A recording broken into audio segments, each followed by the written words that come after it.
Hey folks, this is a video about the Pro Educator and how to set the boost level. The boost level is one of the best features that's ever been invented on a remote collar.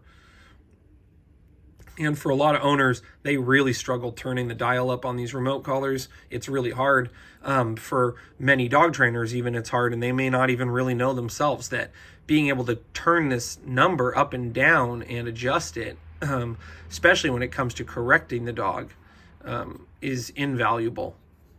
So in this case, this is set at 60, the boost level. And so when I hold this down, it goes to 60. And if it's at, 10, I hold it down, it goes to 70. So what it does is it goes up to 60 degrees higher than where it is in 2 seconds. So the way I'm going to set that is I hold this, goes to program mode. I'm going to tap this button here, the on-off button, goes to this plus thing, okay? I turn this dial up all the way. That's, at least for me, how I would set this boost button, all the way up.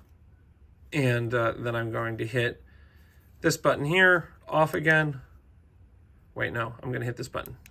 Okay, so I hit that button, and then I turn this down, and then I check it. Yep, I'm like, okay, it's working. So to shift in and out of program mode, you hit that button, okay? And I'm sorry, my hands are really dirty. So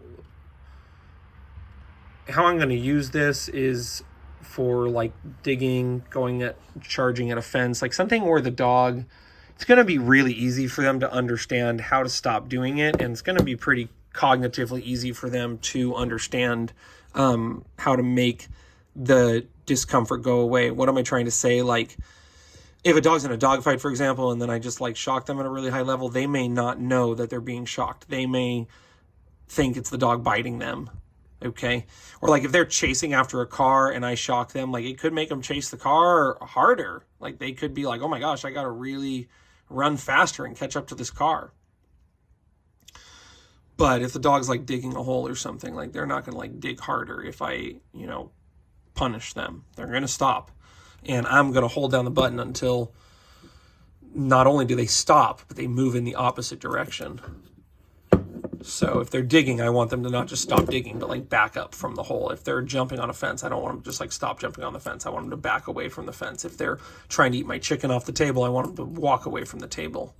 So when I see them go backwards, I know that I've corrected them. And that's where sometimes, even if it's at a high level, I'm still going to hold that button down for a period of time, assuming I'm setting the dog up properly. Like, I may need to have a long line on them if they're chasing bunnies and I want to make sure that they stop and like come back to me. Yeah, I may need a long line on them when I push this button.